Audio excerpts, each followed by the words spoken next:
In the small hours of a cold November morning in Moscow, a fire has started at the headquarters of the FSB, the Federal Security Service.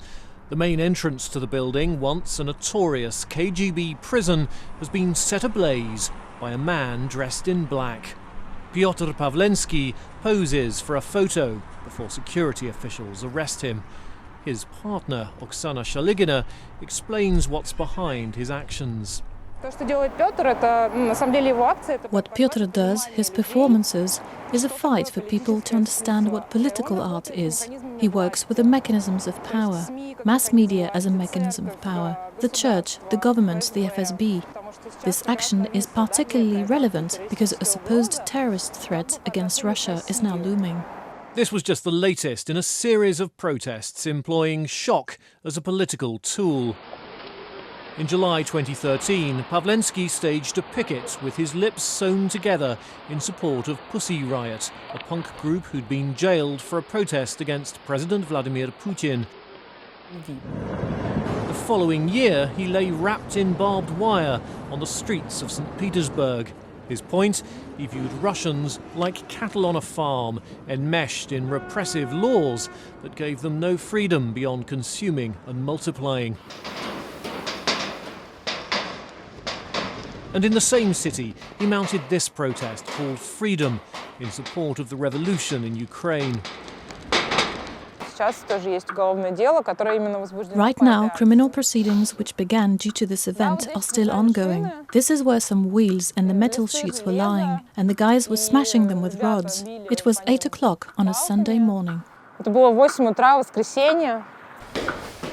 Shaligina and Pavlensky share an apartment in St. Petersburg, where they produce a small magazine called Political Propaganda, devoted to art and politics. They've lived there with their 2 daughters, but for about 6 months, a Ukrainian woman called Vika became a part of their relationship. It was wonderful. We chatted and worked together. We gave talks on how the 3 of us lived together. It was cool. It's important to understand that for us, friendship is everything. So we were friends from the beginning. We talked to this girl as friends. It's the only way, because you can't have relationships based only on sex. It's not interesting, and it gets in the way of work. In November 2013, Pavlensky staged his most stomach-churning public act. He nailed his scrotum to the ground on Red Square. Self-harm has been a recurrent theme. In October this year, he sliced off his earlobe while sitting on the wall of a Moscow psychiatric hospital. This was a protest against the use of psychiatry against political dissidents, a Soviet-era abuse which Pavlensky says has come back. Shaligina has also engaged in self-harm.